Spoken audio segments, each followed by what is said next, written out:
Como ustedes saben, únicamente recordarles que ya se encuentra por ahí el calendario de exámenes parciales correspondiente a la primera oportunidad. Como ustedes han visto, el primer parcial nosotros lo tenemos el día 27, ¿verdad? Entonces, únicamente para que estemos pendientes, estemos atentos, no olvidemos esa fecha.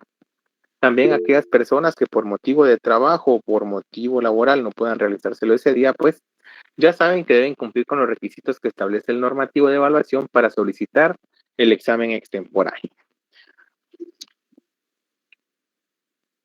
Otro recordatorio, por favor, para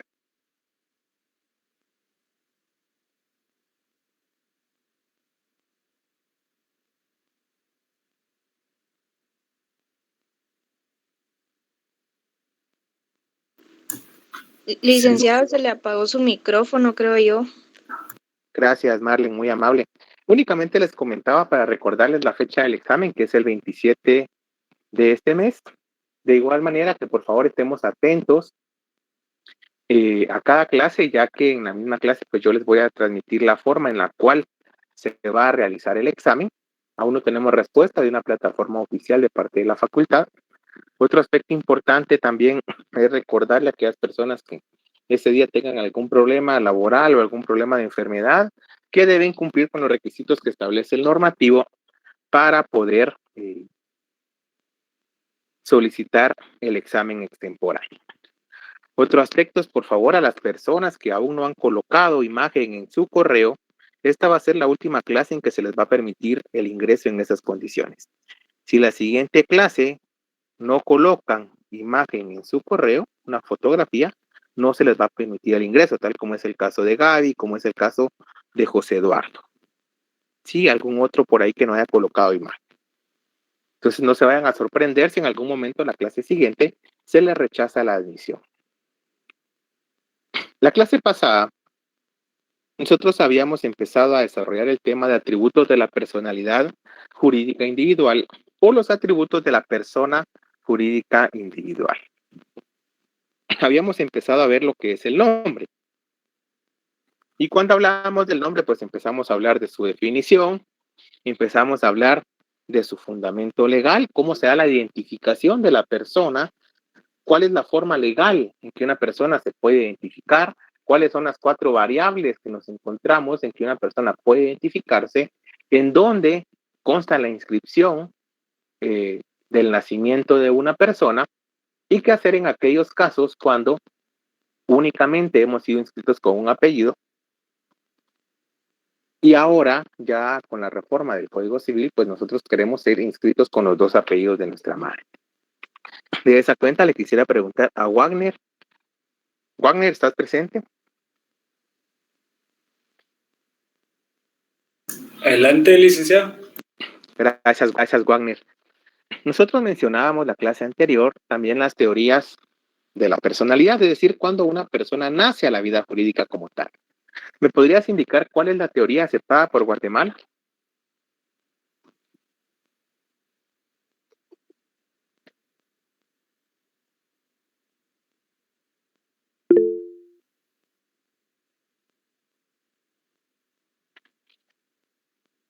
La de la Concepción, Lee. La de la Concepción. Wagner, ¿no? Marlene. La teoría ecléctica, licenciado. La teoría ecléctica. También había levantado la mano. Yo creo que ya se me fue de pantalla. Vean. Teoría de la viabilidad. Teoría de la viabilidad, dice Fabio.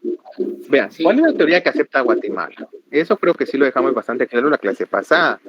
Y al parecer aún tenemos confusión en ello. ¿Perdón, Nelson? La ecléctica, licenciado. Muchas gracias. La teoría exactamente eso había dicho yo, licenciado, disculpe. Gracias, Gerson. Vean, la teoría que acepta Guatemala es la teoría ecléctica, ¿sí? Ya mencionamos qué sucede con el tema de la jerarquía normativa, Ya mencionamos por qué no existe una contradicción o una colisión de normas y por qué, a pesar de que la teoría ecléctica que se encuentra regulada en el Código Civil, que es una norma pues más antigua y de la misma manera una norma de menor jerarquía, es la que prevalece. Vamos a preguntarle a Daniel Alejandro.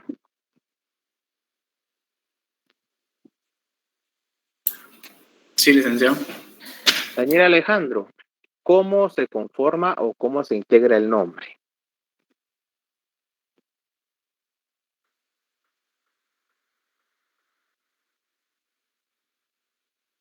¿Nombre de apellido? Nombre y apellido, pero el nombre, ¿cómo se le denomina? Porque el nombre es una respuesta incorrecta. Tenemos que decir las instituciones completas. Simple y compuesto. No, Madeline. Gerson. Es un atributo.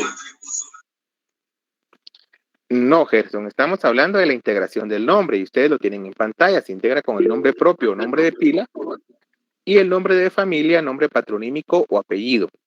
Pero vean, si solo decimos nombre y apellido, la respuesta es la respuesta que me daría cualquier persona que no estudia derecho. Lo correcto que nosotros ya vimos y ya sabemos cómo se da la integración legal de nombre es responder nombre de pila y nombre de familia, nombre patronímico o apellido. Perdonen, los demás si me escuchan, que hay una señorita que dice que no escucha. Sí, licenciado. Sí, licenciado. Licenciado, fíjese que yo lo escucho muy bajo. Sí, licenciado. ¿Se escucha bien? Gracias, Daniel. ¿Los demás escuchan bien o también escuchan bajo? Licenciado, fíjese que yo escucho un poco bajo. En el caso de los demás. Yo por lo menos... Yo sí la escucho bien, Lick. Se escucha bien, Lick. Gracias, Jennifer, Daniel, David. Yo creo, Luis, entonces que en este caso es la señal del internet, porque los demás compañeros sí escuchan bien. No, lo que pasa es que lo escucho muy bajo, no es que se me trabe, sino que lo escucho muy como si estuviera lejos, pero igual voy a salir de la reunión y voy a volver a entrar. Muy bien, con gusto, con gusto. Bueno. Gracias. ¿Ros me iba a decir algo?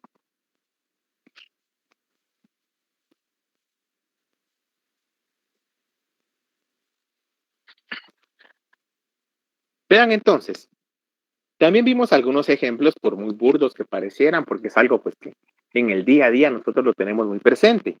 Pero es importante porque nosotros ya vamos teniendo una idea clara de cómo se da la integración del nombre como atributo de la personalidad. No obstante, la integración del nombre no es la única forma con que una persona se puede individualizar o designar. Obviamente, la forma legal es el nombre. Sin embargo, coloquialmente hablando, la doctrina reconoce otras formas de designación o de identificación. Nosotros encontramos el seudónimo, el apodo, sobrenombre, mote o nombre de pantalla. También encontramos los diminutivos o apelativos familiares. Cuando hablamos del seudónimo, Jennifer Aleida, ¿serías tan amable de darnos un ejemplo de un seudónimo?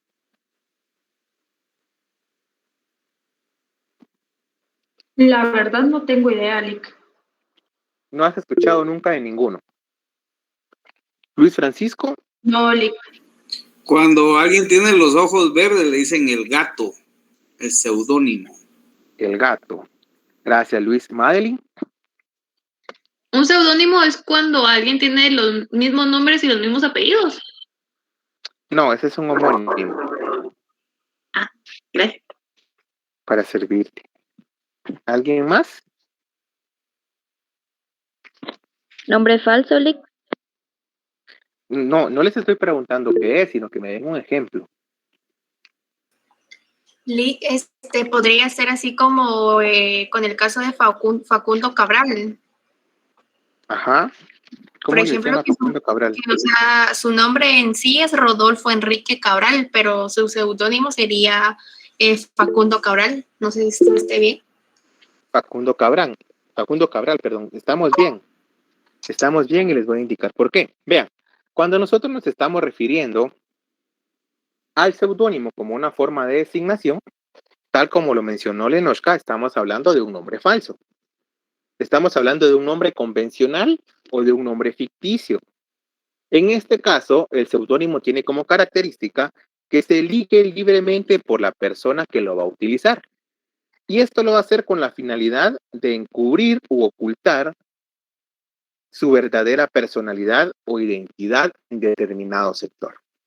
Generalmente, esto lo vamos a ver nosotros que se utiliza en el ámbito artístico, literario o deportivo. Sí, tal como lo ha mencionado la compañerita, en el caso de Facundo Cabral es un seudónimo, porque es un nombre que él eligió libremente por medio del cual él se hacía designar o identificar y que era distinto a su nombre. Ustedes recordarán, hay un libro muy famoso, yo creería que ya lo tuvimos que haber leído, pero de igual manera los motivo a que lo puedan leer, es Memorias de un abogado. Este libro fue escrito por José Milla y Vidaurri. Sin embargo, a este escritor no lo conocemos como José Milla y Vidaurri. Generalmente a él se le designa con su seudónimo, que es Pepe Milla. ¿Sí? Ahora que está de moda el traspaso de Messi, ¿cuál es el apodo de Messi?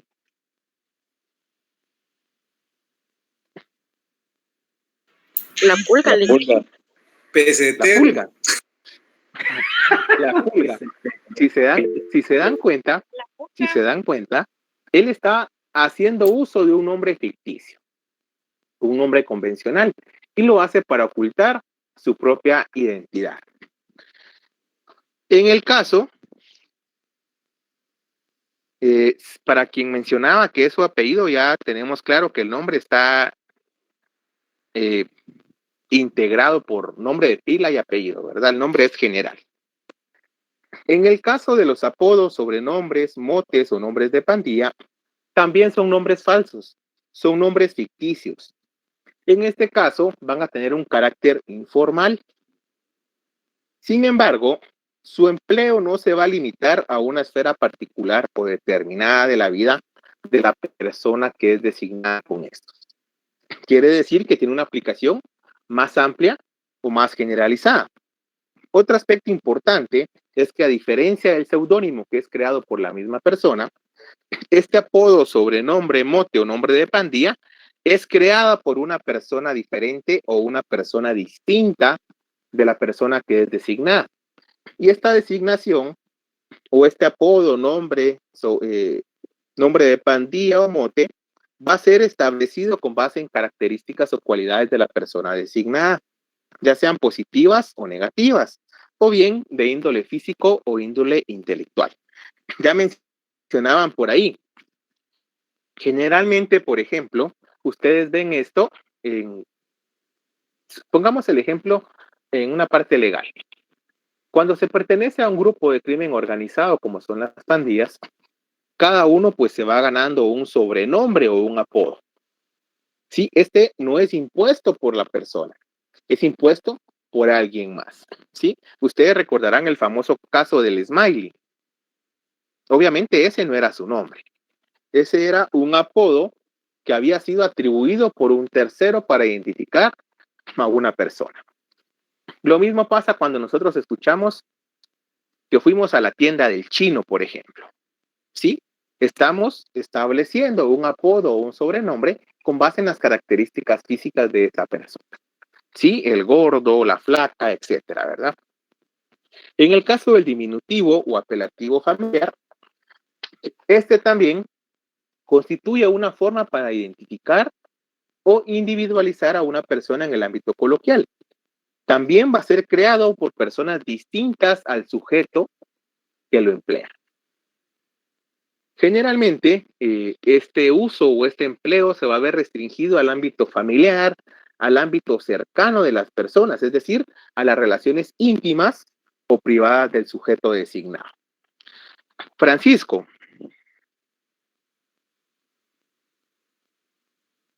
Francisco, ¿estamos ahí? ¿Qué manda? ¿Cómo le dicen a los que se llaman Francisco? Paco. Pancho. Paco, Pancho. ¿Sí? ¿Ese es un diminutivo o es un apelativo? Chisco también. ¿Cómo le dicen a los que se llaman Luis? Huicho. Huicho. A los que se llaman Alberto, Beto. les llaman Beto. Si se dan cuenta, todos esos son ejemplos de diminutivos o apelativos familiares. Generalmente son sobrenombres, pero en un ámbito de confianza. y que no van a responder a cualidades positivas o negativas o no las va a emplear la persona para ocultar su identidad, sino que son apelativos que ya se encuentran determinados. Estas serían otras formas para identificar a la persona como tal. ¿Sí? De la misma manera, solo permítame, hay unas personas que quieren ingresar.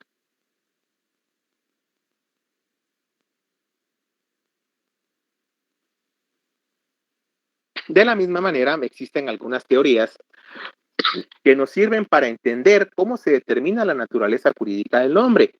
Tenemos, por ejemplo, que el nombre es un derecho de propiedad, se dice que el nombre es un atributo de la persona, que el nombre es una institución de la policía civil o es un derecho de familia. Decimos, por ejemplo, que el nombre es un derecho de propiedad porque el nombre es inalienable, es imprescriptible y es inembargable. Es decir, no puede ser objeto de ninguna transacción. Le pertenecen a la persona como tal. Eso da la idea de propiedad del nombre a la persona. Quienes manifiestan que el nombre es un atributo de la personalidad, opinan que no es un concepto creado por el mismo derecho, sino que por el contrario es preexistente a él y que es intrínseco a la facultad de ser reconocido como persona. Los autores que señalan que el nombre es una institución policial, por ejemplo, nos dicen que el nombre es una designación oficial. Es una medida que se toma tanto por interés de la persona como por interés de la sociedad a la que pertenece.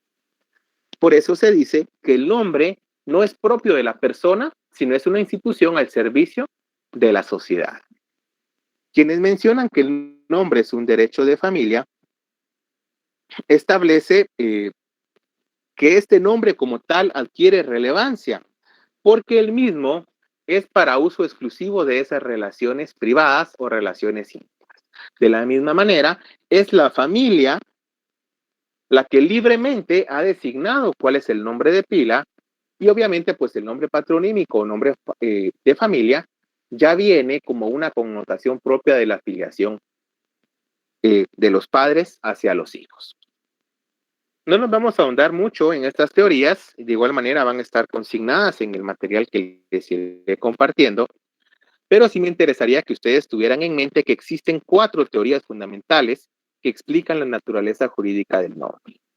La teoría que ve el nombre como un derecho de propiedad, la teoría que dice que el nombre es un atributo de la persona, la teoría que establece que el nombre es una institución de policía civil y la teoría que establece que el nombre es un derecho de familia.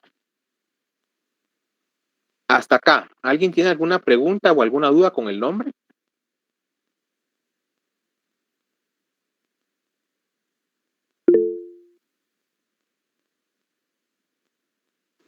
Disculpe, licenciado, ¿me podría repetir las 4 teorías? Es que solo alcancé a anotar una, disculpe. Claro. La primera es que el nombre es un derecho de propiedad. Ajá. La segunda, que el nombre es un atributo de la persona. Ajá. La tercera, que el nombre es una institución de policía civil. Y la cuarta, que el nombre es un derecho de familia. Gracias, licenciado. Para servirle. ¿Alguien más tiene alguna duda? ¿Michelle? Hola, Lick, muy buenas tardes. Solo Hola, tengo una Michelle. pequeña Hola, duda.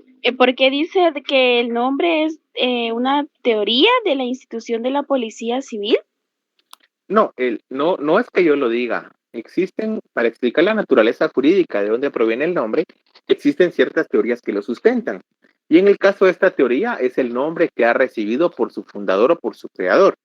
Pero se establece que el nombre es una institución de policía civil porque no se encuentra únicamente al servicio o al interés de la persona, sino que el nombre trasciende y es en beneficio e interés de la sociedad como tal. Muchas gracias, Lick. Para servirle. Sí, no es que tenemos que darle el nombre a policía como lo que nosotros conocemos hoy por policía como tal, tienen que tener en cuenta que las teorías y las instituciones pues responden al momento en que fueron creadas y por lo tanto tenemos que ubicarlas en ese contexto. Antes de continuar con el segundo atributo, que es el patrimonio, me gustaría preguntarles si ustedes saben qué sucede si dos personas nacen en un mismo momento. ¿Tendrán los mismos derechos? ¿No tendrán los mismos derechos? ¿Qué pasará con ellos?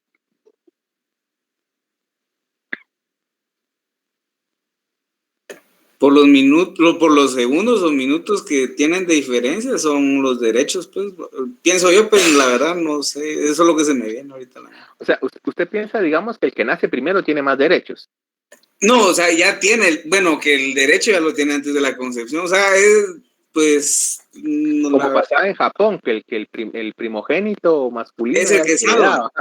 O en Inglaterra, ¿verdad? Con la corona. Vean, en el caso guatemalteco... Perdón, ahí en eso que preguntó entraría el artículo 2 del Código Civil. Sí, Roselyn, a eso iba precisamente. Ok. El artículo 2 del Código Civil, yo les voy a pedir que lo tengamos a la mano, establece los partos dobles.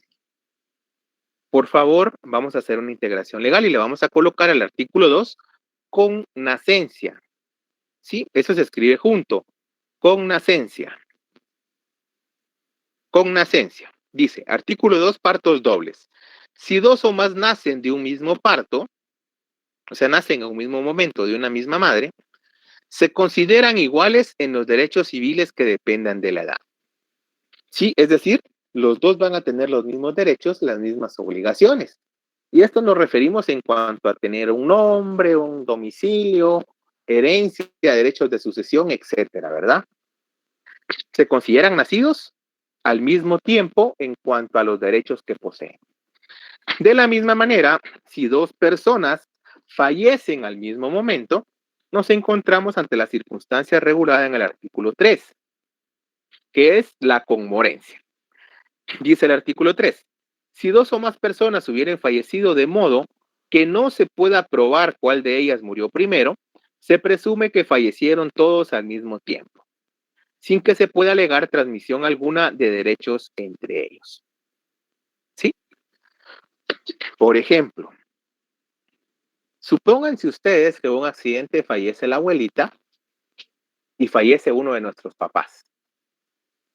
Si nosotros no pudimos determinar quién falleció primero, imagínense que fue una explosión, que fue un accidente de tránsito y que fallecieron en el lugar, o que fue por una inundación, donde realmente pues no es tan fácil o factible determinar quién falleció primero. La ley establece que para efectos legales y todo lo que se derive de ello, ambos fallecieron en el mismo momento. Sí, ambos fallecieron en el mismo momento. No es que podamos venir y que se alegue de que como iba la abuelita, ella falleció primero, pues primero se le hereda a ella y después se hereda los bienes del padre. No, ambos fallecen en el mismo momento. Sí, a eso se le denomina conmorencia y se encuentra regulado en el artículo 3 de nuestro Código Civil. Ahora bien, ya continuando con lo que establece los atributos de la persona jurídica individual, corresponde hablar del patrimonio. Cuando hablamos del patrimonio, es uno de los atributos más sencillos que nosotros podemos encontrar, y el patrimonio es aquel atributo de la personalidad consistente en el conjunto de bienes, derechos, obligaciones y cargas valorables en dinero, que le pertenecen a una persona o le pertenecen a un individuo.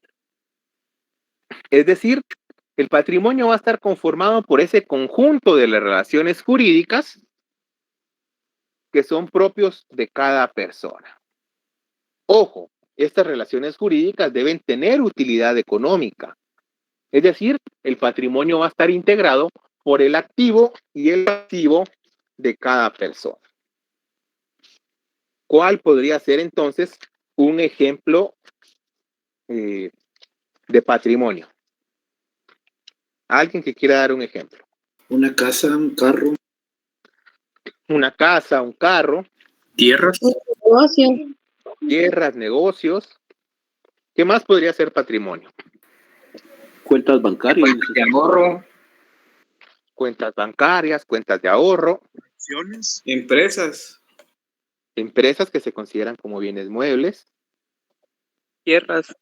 las deudas, las tierras ya las habían mencionado. ¿Será que la tierra, será que las deudas constituyen Sí, patrimonio? licenciado. Sí constituyen Yo creo que sí patrimonio, porque constituyen estamos, patrimonio. claro, Nelson, estamos hablando de activos y pasivos, ¿verdad? Eso constituye el patrimonio como tal. Todo lo que yo poseo y todo lo que yo debo. Y si ustedes se dan cuenta, la Constitución Política de la República de Guatemala, en el artículo 40, por ejemplo, 39, regula lo que es la propiedad privada. Ustedes ya saben que la propiedad privada es uno de los pilares fundamentales sobre el cual se erige nuestro sistema jurídico guatemalteco actual y el sistema democrático al que pertenecemos. ¿Quién podría dar lectura al artículo 39? Del Yo le- Código Civil. Sí, del Código Civil. ¿No es la Constitución, Lick? No, perdón, de la Constitución. Tienes razón, corrijo. Gracias, Marvin. Artículo 39 de la Constitución. Se garantiza la propiedad privada como un derecho inherente a la persona humana. Toda persona puede disponer libremente de sus bienes de acuerdo con la ley. El Estado garantiza el ejercicio de este derecho y deberá crear las condiciones que faciliten al propietario el uso y disfrute de sus bienes, de manera que se alcance el progreso individual y el desarrollo nacional en beneficio de todos los guatemaltecos. Si se dan cuenta, entonces, la Constitución ya reconoce ese derecho de propiedad, ese derecho que nos permite tener un patrimonio. De igual manera, el artículo 41 establece la protección del derecho a la propiedad y establece, por causa de actividad o delito político, no puede limitarse el derecho de propiedad en forma alguna. Se prohíbe la confiscación de bienes y la imposición de multas confiscatorias. Las multas en ningún caso podrán exceder del valor del impuesto omitido. Lo que se está estableciendo acá es un derecho y una garantía de propiedad para las personas, porque la misma Constitución como texto fundamental y a través del cual se tienen que dictar todas las demás normas, claramente está prohibiendo al Estado el quedarse con los bienes de las personas. Por eso, si se dan cuenta, dice que se prohíben las penas o bien se prohíbe las multas confiscatorias, o sea, quedas tendientes a quitarle la propiedad a las personas. La única excepción a la propiedad la encontramos regulada en el artículo 40, que es la expropiación. La expropiación se puede dar por tres motivos: por razón de utilidad colectiva, por razón de beneficio social, o bien por razón de interés público debidamente comprobado. Es decir, es una de las formas en las cuales el Estado sí puede quitarnos nuestro patrimonio. Obviamente existe una compensación, existe un procedimiento. No es que el Estado me vaya a quitar mis tierras y mi casa solo así. No, se hace una evaluación. Hay diversos tipos de expropiación, eso ya lo van a ver ustedes más adelante. Imagino que cuando lleguen el curso de Derecho Agrario. Pero a lo que queremos llegar es que si hay un procedimiento y a la persona se le paga. Por ejemplo, en el caso del libramiento de Chimaltenango, primero tuvo que haber un proceso del Estado donde el Estado invitaba a las personas a vender. Ya si las personas no quisieron vender voluntariamente, ellos por estos motivos de interés público, beneficio social, uso colectivo, pues ya hicieron una evaluación real del valor del bien y se inició el trámite de expropiación, ¿verdad? Eso entonces es el patrimonio. ¿Cuál es la etimología del patrimonio? Etimológicamente, patrimonio proviene del latín patris munium, que hace referencia al conjunto de bienes o riqueza que corresponden a una persona. Ese es el segundo atributo de la personalidad. ¿Alguien tiene alguna duda, alguna pregunta? Séfora y Michelle tienen la mano levantada. ¿Tienen alguna duda? No, disculpe. Lipe. No tengan pena, solo era para que no se quedaran con la duda. Lick, disculpe, ¿será que me Sí, podría ahora. repetir la etimología? Es que Se me cortó ahí, cabal, y ya no No escuché. tenga pena. Sí, Paola, es de Patris Munium. Patris Munium, por separado, que hace alusión al conjunto de bienes o riquezas Gracias, que licenciado. correspondían a una persona. El tercer atributo ordenado de la personalidad es la nacionalidad. Ustedes saben que cuando hablamos de la nacionalidad estamos hablando de ese atributo de la personalidad consistente en el vínculo jurídico-político que une a un individuo con un estado determinado, generando derechos y obligaciones recíprocos. ¿Por qué se establece que es un vínculo jurídico-político? ¿Por qué creen ustedes que es un vínculo jurídico-político?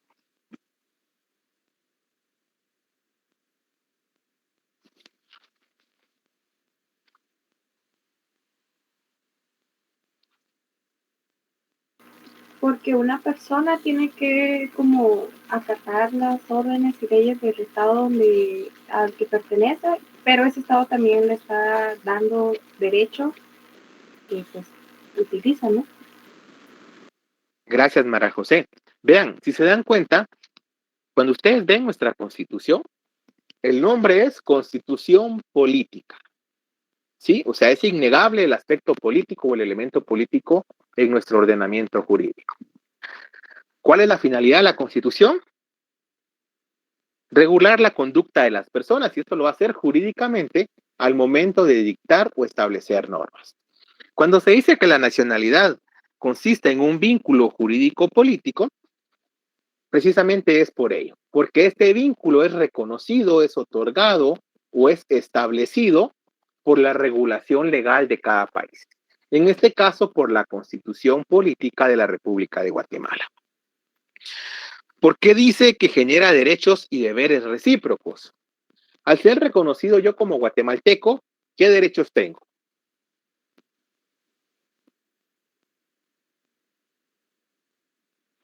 Mi nacionalidad. Tengo derecho a la nacionalidad. ¿A qué más? Un nombre. A un nombre. Sí, derecho a que respete mi vida. A un domicilio, a la educación, a la salud. Un domicilio, educación, salud. Ahí estamos bastante bien. Pero si se dan cuenta, dice que son derechos y deberes, o sea, obligaciones recíprocas. ¿Qué obligación tengo yo para con el Estado? Los impuestos. Contribuir. Los impuestos contribuyen al crecimiento del Estado. Perdón, Luis. El tributo, tributar en la sala. El tributo. También, si se recuerdan, por ahí está el derecho de votar, de elegir y ser electo. Tenemos el derecho a la libre resistencia, a no acatar órdenes ilegales, pero también el Estado tiene, por ejemplo, el derecho en que yo defenda el territorio nacional. ¿Sí? El Estado tiene ese derecho. Recuerden que lo que para el Estado es un derecho, para mí es una obligación y viceversa. Lo que para nosotros es un derecho, para el Estado es una obligación recíproca. Por eso dice que se generan derechos y deberes recíprocos. Los romanos concebían la nacionalidad o el pertenecer a un estado o a un lugar determinado como aquella relación que tenía el sujeto con su grupo político. Sí, recuerden que regularmente en las regiones, ya en época romana, pues en cada estado o en cada territorio, pues se respondía a un interés político como tal, y era el interés que predominaba y que gobernaba. Generalmente, existen dos criterios en los que suele fundamentarse la nacionalidad. Perdón, había alguien en espera. Tenemos el jus soli y el jus consanguinis. ¿Ustedes ya han hablado de esto en derecho romano? No. Todavía no lo han visto. Vean, cuando nosotros hablamos del jus soli, estamos hablando del derecho de suelo o del derecho del lugar, del derecho del territorio. Cuando hablamos del jus consanguinis, estamos hablando del derecho de sangre o el derecho de familia, el derecho de ascendencia. De esa cuenta, estos dos criterios establecen cuándo una persona puede ser considerado nacional o cuando, por el contrario, no es considerado nacional. El derecho de suelo obviamente hace alusión a que la persona pues tenga algún vínculo o haya nacido en el lugar. Y el derecho de sangre o el jus consanguini hace alusión a la pertenencia a una familia. Pero vean, ya vamos a ver cómo estos dos criterios doctrinarios se ven reflejados en nuestra legislación. Existen actualmente dos formas para adquirir la nacionalidad guatemalteca. ¿Sí? Tenemos la nacionalidad de nacimiento u originaria y la naturalización o nacionalidad derivada. ¿Quién me hace favor de leer el artículo 144 de la Constitución? Dice nacionalidad de origen. Son guatemaltecos de origen los nacidos en el territorio de la República de Guatemala, naves y aeronaves guatemaltecas y los hijos de padre o madre guatemaltecos, nacidos en el extranjero. Se exceptúan los hijos de funcionarios diplomáticos y de quienes ejerzan cargos legalmente equiparados. A ningún guatemalteco de origen puede privársele de su nacionalidad.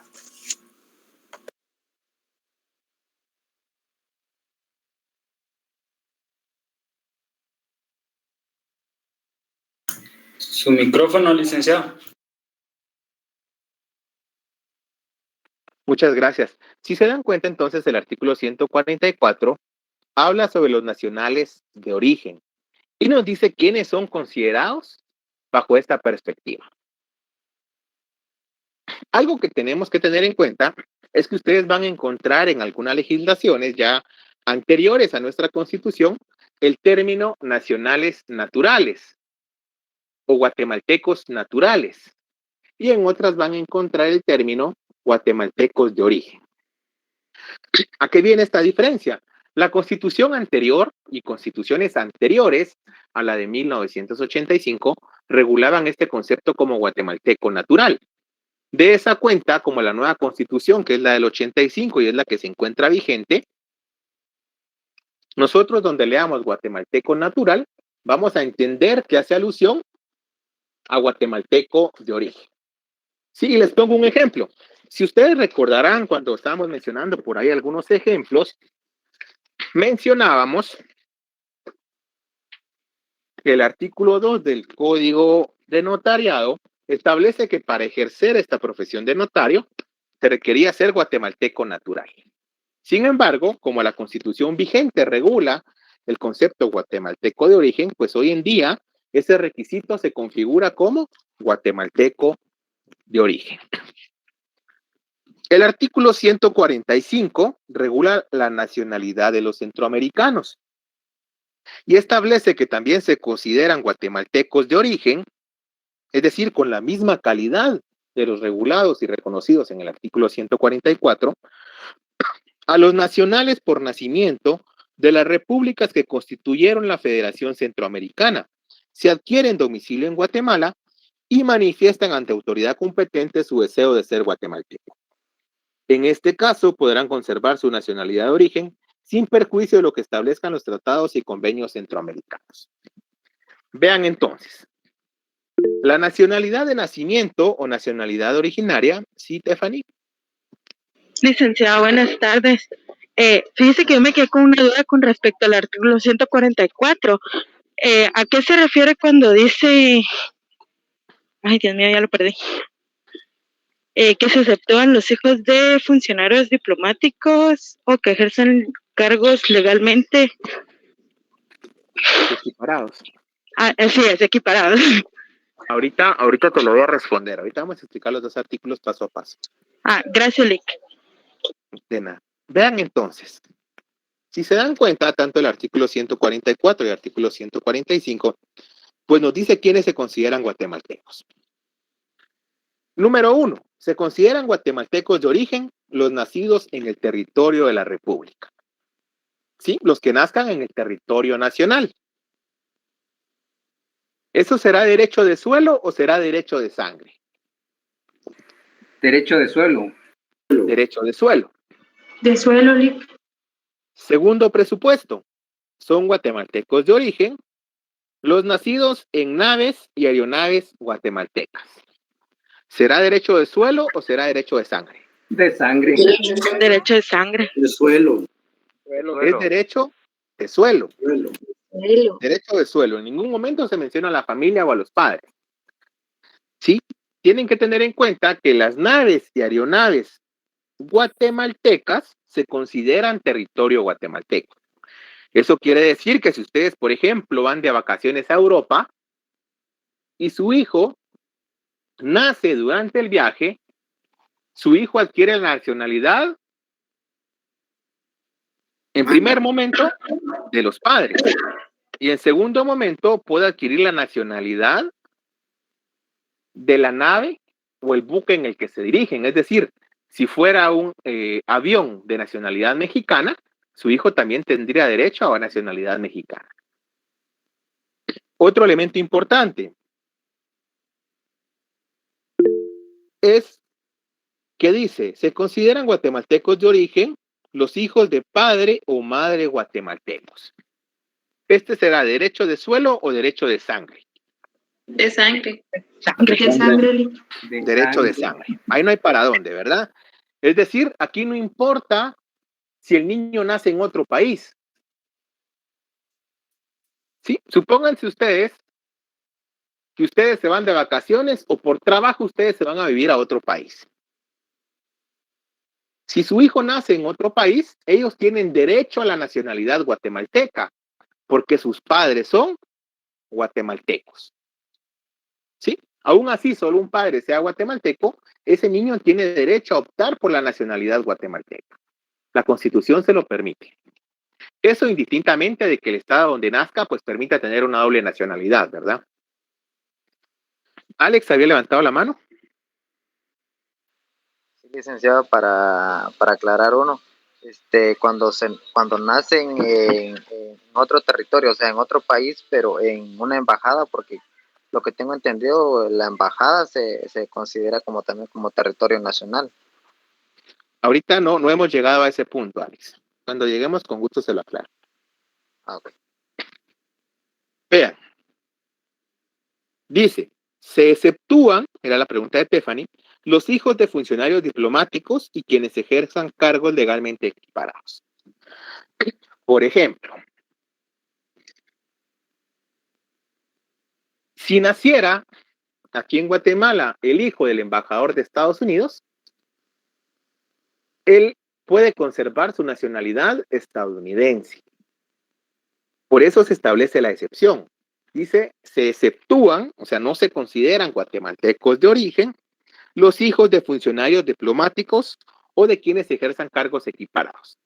Es decir, del personal de otro país que trabaje en la embajada o que trabaje en un consulado. Ellos pueden conservar su nacionalidad. ¿Estamos ahí?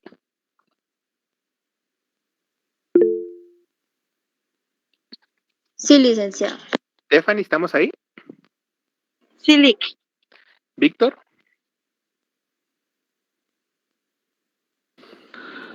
Sí, licenciado, ahí siempre en el artículo 44, ¿qué sucede en el caso de que nazcan en otro país? Pero sí tienen el derecho a la nacionalidad guatemalteca, pero si los padres no lo inscriben acá, ¿qué sucede? ¿Se pierde o ya mayor de edad lo puede solicitar?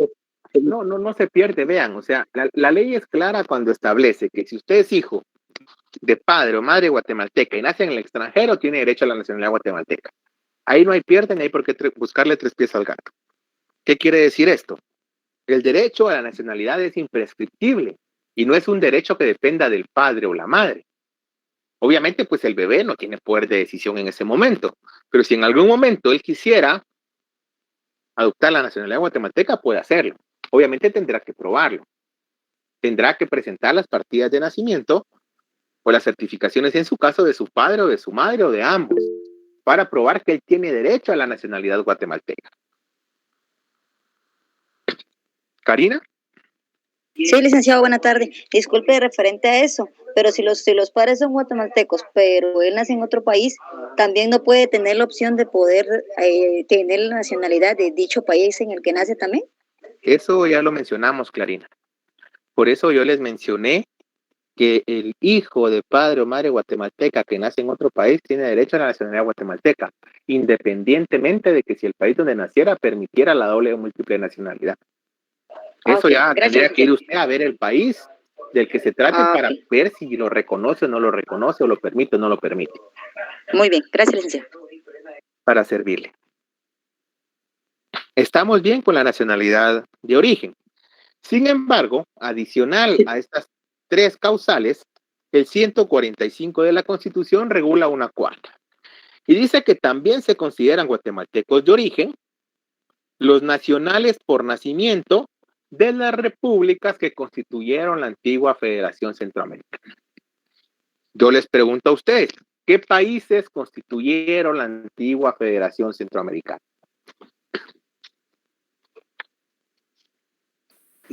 Honduras, Salvador. Honduras, El Salvador. Nicaragua, creo. Nicaragua, Costa Rica. Costa Rica, ¿qué otro? Panamá. ¿Estás seguro que Panamá, Enrique? No, Panamá perteneció a Colombia.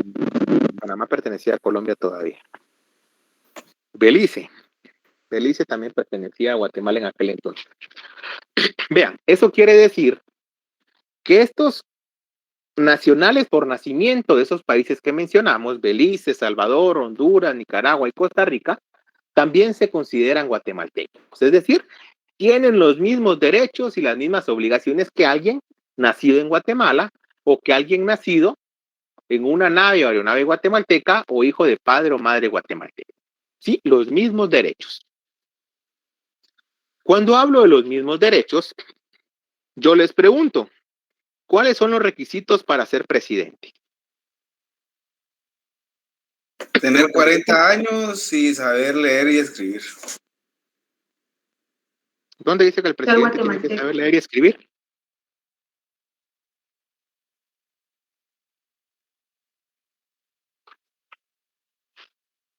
Háganme favor y leamos el artículo 185 de la Constitución.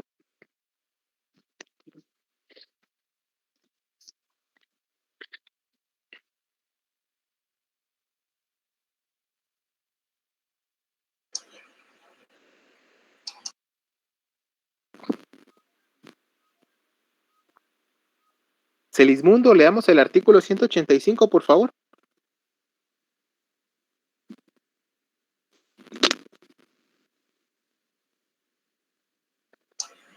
¿Lo puedo leer, Yoli?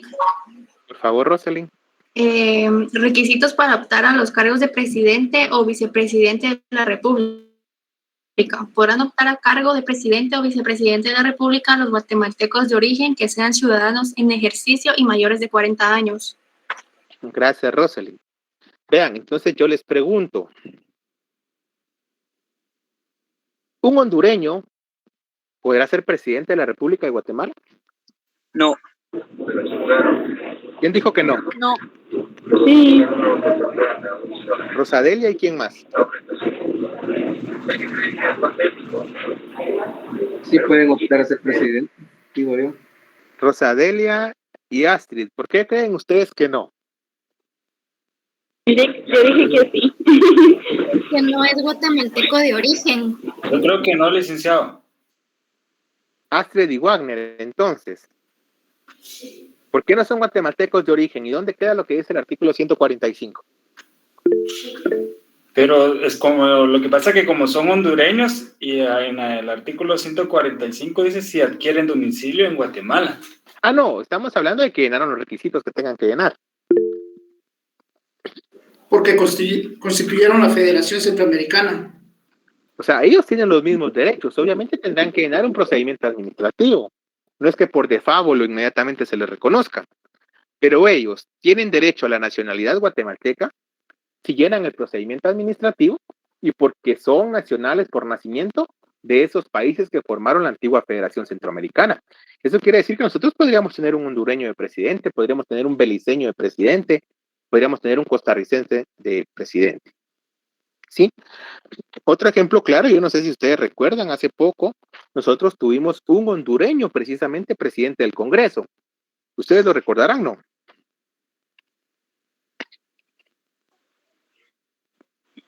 particularmente no, licenciado.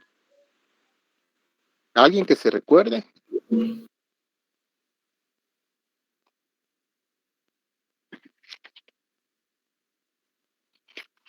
El licenciado Méndez Herbruger. Él era hondureño y fue presidente del Congreso.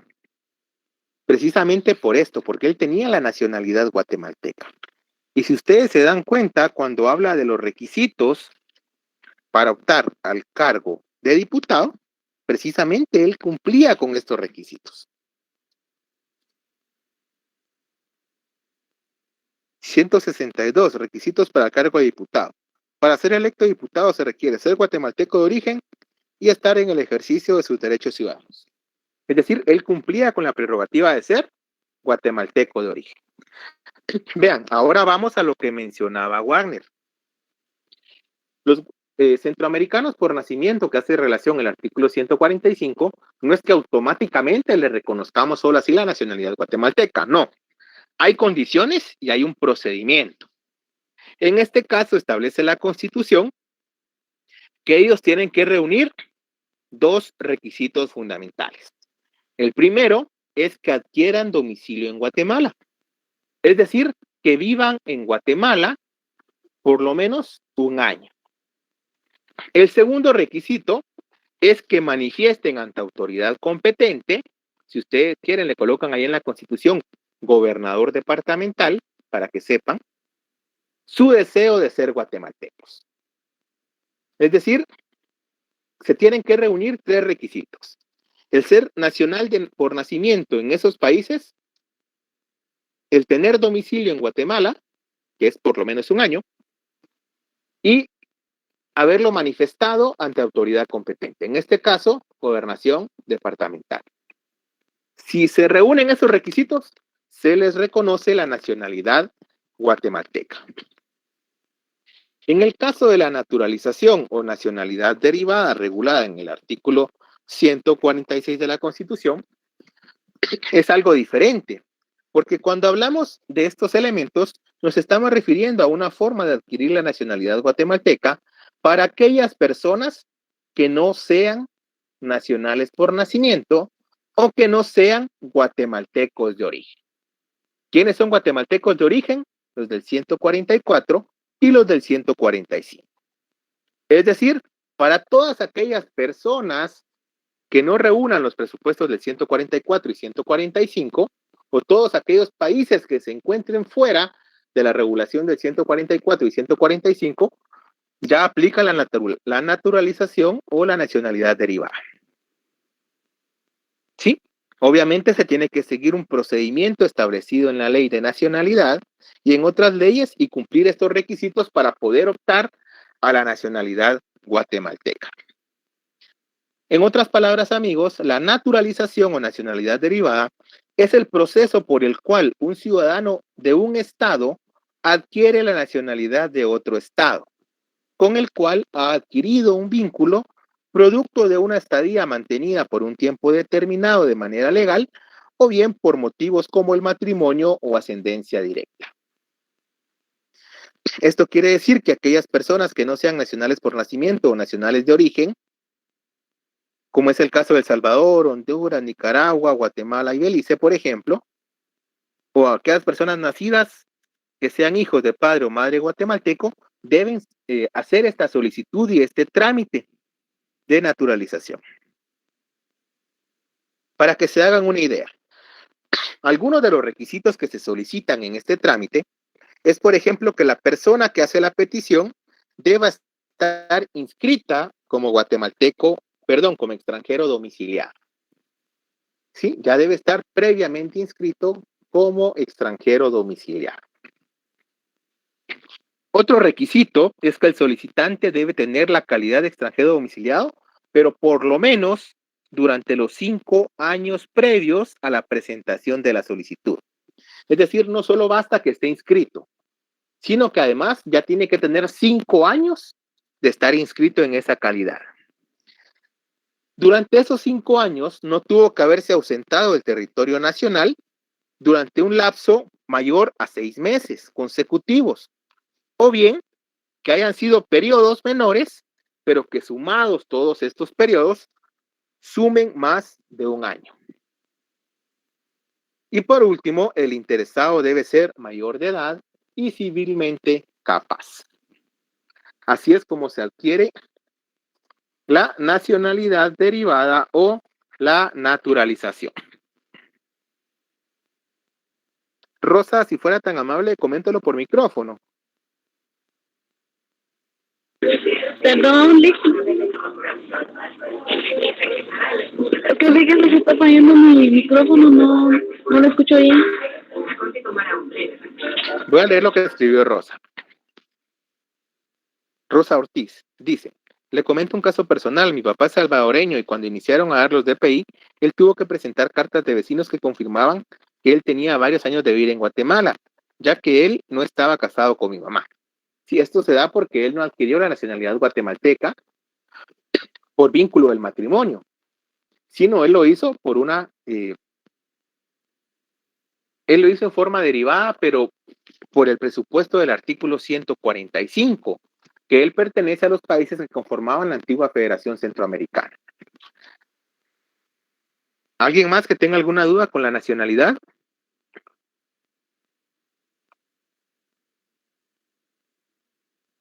Licenciado, perdone.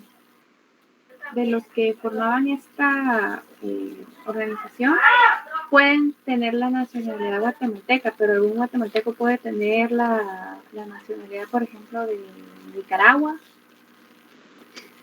O eso, para eso, María José, habría que estudiar la legislación de Nicaragua. Ok, gracias, licenciado. Generalmente en derecho internacional, el Pacto de San José o el Código de Derecho Internacional Privado aplica un principio básico que vamos a ver cuando hablemos del conflicto de leyes en el espacio, y es el principio de reciprocidad, donde establece que nosotros podemos aplicar el derecho extranjero si en ese país se aplica el derecho guatemalteco. En este caso, sí habría que ver, digamos, en cada país si se permite eso. Hay países donde no permiten la doble o la múltiple nacionalidad. Es decir, si yo quiero optar a otra nacionalidad, tengo que renunciar a la guatemalteca. Hay países donde permiten tener dos nacionalidades. Y hay países donde permiten tener muchas nacionalidades, pero eso ya es regulación propia de cada país. Y eso tiene que ser analizado en el caso concreto.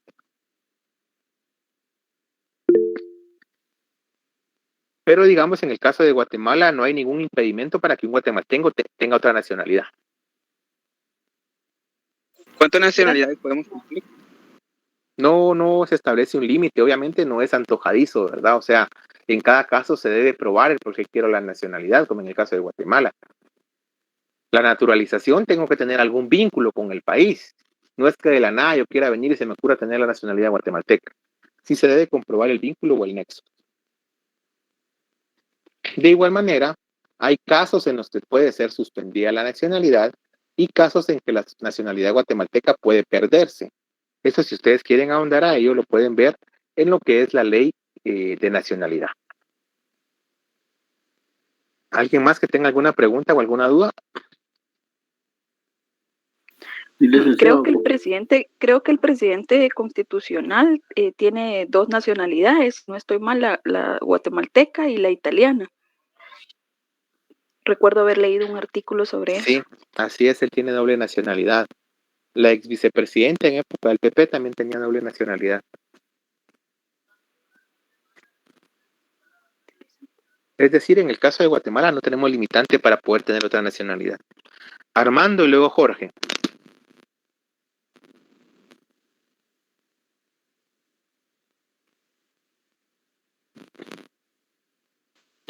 Nick, solo tengo duda con el artículo 146 cuando dice salvo las limitaciones que establece la Constitución. ¿Dónde podemos ver esas limitaciones? En todo el contenido de la Constitución, Ariel. Cuando una ley hace alusión a un término general o a una regulación general, es porque en todo el contenido de la Constitución existen limitaciones. O sea, tendríamos que ir viendo artículo por artículo para encontrarlas. Por ejemplo, dice, ahorita le digo, salvo los guatemaltecos naturalizados tienen los mismos derechos que los guatemaltecos de origen. salvo las que establece la Constitución. Por ejemplo, Ariel, hágame un favor, leamos nuevamente el artículo 185 de la Constitución.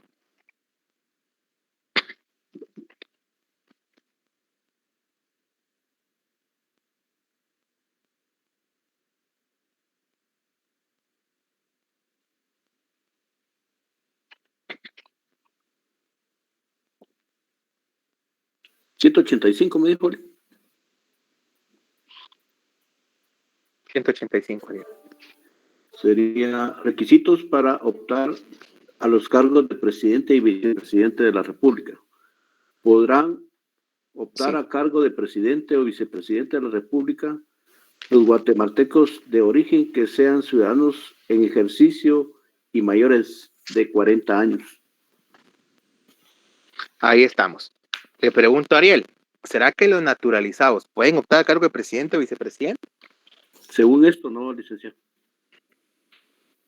Entonces ahí encontramos una limitación. Okay. El 162 establece lo mismo.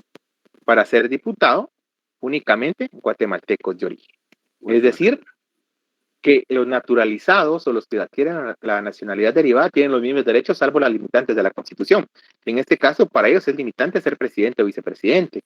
Es limitante, por ejemplo, ejercer el notariado, porque se requiere ser guatemalteco de origen. Es limitante, por ejemplo, el ser diputado al Congreso de la República. Veámoslo desde otra perspectiva. En el caso de los ministros, ahorita le digo el artículo. Léame, por favor, el artículo 196, Ariel. De la Constitución.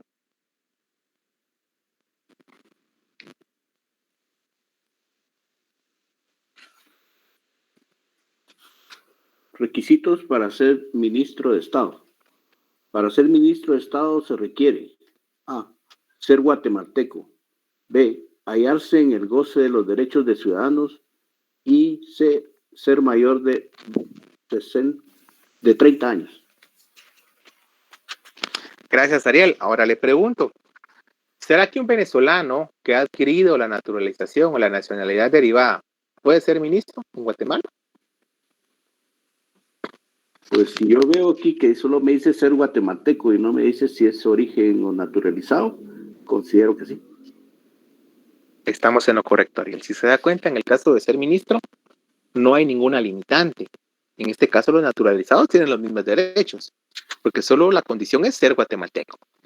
Pero en el caso de presidente y vicepresidente, ejercer el notariado, sí nos pide ser guatemalteco de origen. Por eso ven ustedes que, por ejemplo, cuando estaba la famosa CICIG en Guatemala, obviamente los abogados que pertenecían a la CICIG, que eran de otro país, ellos únicamente podían ejercer la abogacía, mas no podían ejercer el notariado. No obstante, ellos tuvieran ese título. ¿Sí? Porque si es un requisito fundamental para ejercer el notariado, ser guatemalteco de origen. ¿Estamos ahí? Muchas gracias, licenciado, muy amable. Para servirles. Vean, el cuarto atributo... Perdón, licenciado. ¿Sí? Solo me dio curiosidad pensar en este caso. Sé que la Universidad de San Carlos puede darle esta carrera entonces a una persona que no sea guatemalteca de origen. ¿Cómo así, Aníbal? Es decir, digamos, al finalizar aquí esta carrera, se obtienen los títulos de abogado, notario y licenciado en ciencias sociales y jurídicas. Me refería, sí es posible que una persona no guatemalteca estudie en la Universidad de San Carlos, pero, sí, pero entonces no podría ejercer el... No, el título no podrían dárselo. El título pero podría dárselo. obtener el título. No, el título podrían dárselo. Que lo pueda ejercer es un tema diferente. Ok. Solo me pareció algo... O sea, si cumplió los requisitos que establece la normativa universitaria, se sometió a los exámenes privados, a tesis, a prácticas, etcétera, el título lo puede tener. Lo que no puede hacer es ejercerlo. Muchas gracias. Y disculpe, estaba revisando algo más. No sé si me acerco, me estoy saliendo mucho, pero los traductores jurados también poseen fe pública. Los traductores jurados poseen fe pública administrativa, pero a diferencia de los notarios, o sea, existen diferentes clases de fe pública. Está la fe pública registral, por ejemplo, lo que tienen los registradores del RENAP, el registro de la propiedad, registro mercantil, registro de propiedad intelectual, etcétera, ¿verdad? Tenemos la fe pública administrativa, que es propia de la administración pública. Cuando ustedes piden, por ejemplo, una certificación en la municipalidad, piden una certificación ante un organismo, ante un ministerio de Estado, etcétera. Tenemos la fe pública notarial, que es propia de los notarios, pero en este caso los notarios sí pueden hacer constar todo lo que presencien o lo que les sea requerido. En el caso de los traductores jurados, únicamente ellos tienen un permiso especial, no es fe pública. Ellos tienen un permiso especial que lo limita a traducir únicamente el contenido del documento que se les ha requerido, nada más. Ellos no pueden ir más allá. ¿Sí? Perfecto. Es que digamos, como hablamos de eso de los orígenes, pensé que sería la misma clase de fe pública, pero muchas gracias por decírmelo. Lamento mucho si me salí mucho del tema. No tenga pena, Aníbal. Lo que sí es cierto es que todo documento que venga a la República de Guatemala para surtir efecto en Guatemala debe venir vertido en español, 1, y 2, debe ser incorporado a Guatemala. Por eso han oído ustedes que los notarios deben hacer una protocolización. Y si, por ejemplo, yo lo que voy a protocolizar en mi protocolo, valga la redundancia, es un mandato proveniente de Estados Unidos, primero tengo que vertirlo al español y luego tengo que protocolizarlo para que ese mandato pueda surtir efectos en Guatemala. Vean entonces, cuando hablamos de la capacidad es el cuarto atributo de la personalidad por medio del cual una persona puede contraer, o sea, entiéndase, cumplir y ejercer obligaciones y derechos por sí mismo. ¿Sí? Esa es la capacidad. Esa atribución legal que nos reconoce el Estado para que nosotros podamos ejercer nuestros derechos y cumplir nuestras obligaciones. Pero lo hacemos nosotros mismos. Cuando hablamos de la capacidad, podemos hablar de 3 tipos de capacidad. Capacidad de goce, capacidad relativa y capacidad de ejercicio. Cuando hablamos de la capacidad de goce, es la capacidad que tienen todas las personas, desde el momento en que se es reconocido como persona. Nosotros ya sabemos desde cuándo nos reconocen como persona, ¿verdad?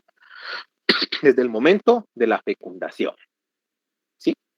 Desde el momento de la concepción, para todo lo que nos favorezca.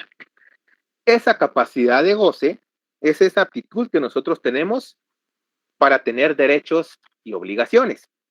Yo les pregunto entonces, ¿quiénes creen ustedes que tienen capacidad de goce? Todas las personas. ¿Todas las personas? ¿Alguien más?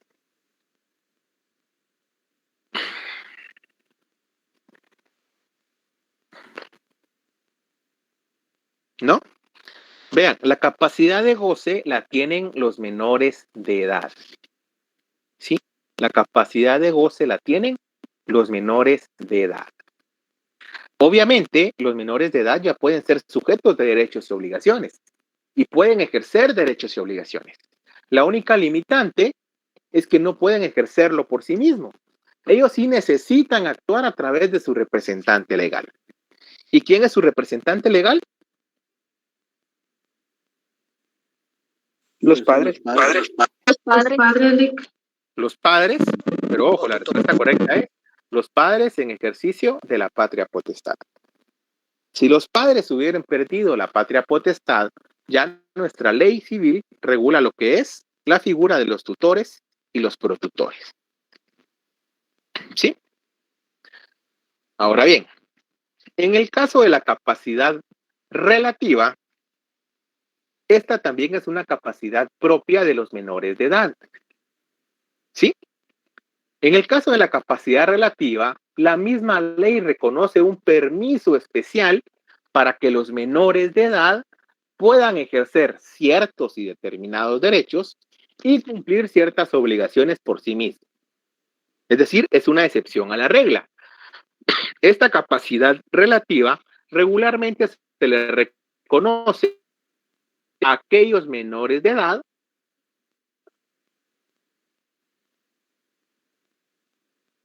que sean mayores de 16 años. Ustedes veían con Licenciada, disculpe, ¿podría repetir? Es que no a la escucho muy reforma bien. mayores de permiso podían ir ante el juez. De la misma manera, a la dama menor de 14 años o menor de 16 años, pero que estuviera en estado de gravidez, también se le permitía casarse con el visto bueno de los padres y en su caso del juez. Ahora eso ha quedado sin efecto. ¿Cuáles son aquellos ejemplos vigentes? Marlene. Licenciado, solo le quería pedir favor que si podía repetir lo que acaba de decir. Es que se entrecortó esa parte casi todo. No sé si ¿Qué cosa, Marlene? Lo de la relativa, es que me quedé por donde era menor de edad, pero de 16 años en adelante. No tengan pena. Miren, solo les voy a pedir algo. Por favor, vamos a nuestro nombre completo y nuestro... En lo que yo continúo con la clase, ustedes van a enviar esos datos para que quede constancia y registro de su asistencia. Les decía, la capacidad de goce... ¿Sí? Licenciado. ¿Nombre completo? ¿Y qué fue lo que pidió? Es que se me trabó. Nombre completo y número de carnet. Ah, bueno, muchas gracias. Vean, si gusta, vamos a hacer algo mejor. Como está fallando el audio, vamos a dejar la clase hasta acá. Únicamente nosotros vamos a enviar los datos que les he solicitado y me van a hacer favor para la siguiente clase. Esto va a ser obligatorio. Vamos a leer. Les voy a decir qué artículos.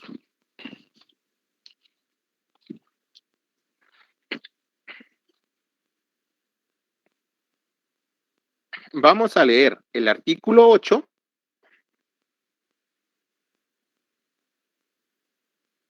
Artículo 8 al artículo 14, por favor, del Código Civil. Del artículo 8 al artículo 14. También vamos a leer del artículo 32 al artículo 41 del Código Civil. ¿Sí? Esto para la siguiente clase. Al artículo 41. Del artículo 8 al artículo 14. Y del artículo 32 del al artículo 41 del Código Civil. Buenas noches, licenciado. No se escucha. Bien, ahora sí se escuchó. Gracias, Nelson. Repito, vamos a leer del Código Civil del artículo 8 al artículo número 14 y del artículo 32 al artículo 41 del Código Civil. Para la siguiente clase, por favor.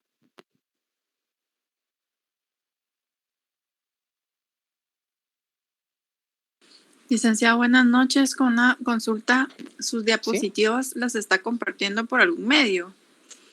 No, Safti, no se están compartiendo, ya que prácticamente contienen el contenido del programa como tal. Ok, muchas gracias. Para servirle. Por eso les he pedido, por favor, que vayamos tomando nota, que salgamos de dudas, ya que no es seguro que se les comparta material de apoyo.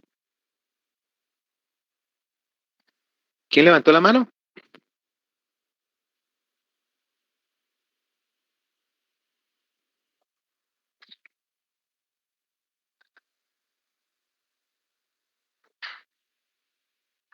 Es importante que estemos en la clase del día viernes, ¿sí?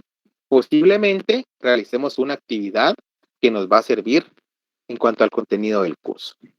Entonces, amigos, hasta acá dejamos la clase de hoy. Ha sido un gusto compartir con ustedes. Ya saben ustedes qué artículos tienen que leer del Código Civil. Los veo en la siguiente clase. Feliz noche, Gracias. Buenas noches, licenciado. Feliz noche. Feliz noche, licenciado. Feliz noche, licenciado. Feliz noche, Feliz licenciado. Feliz noche. Que descanse. Feliz noche, licenciado. Feliz noche.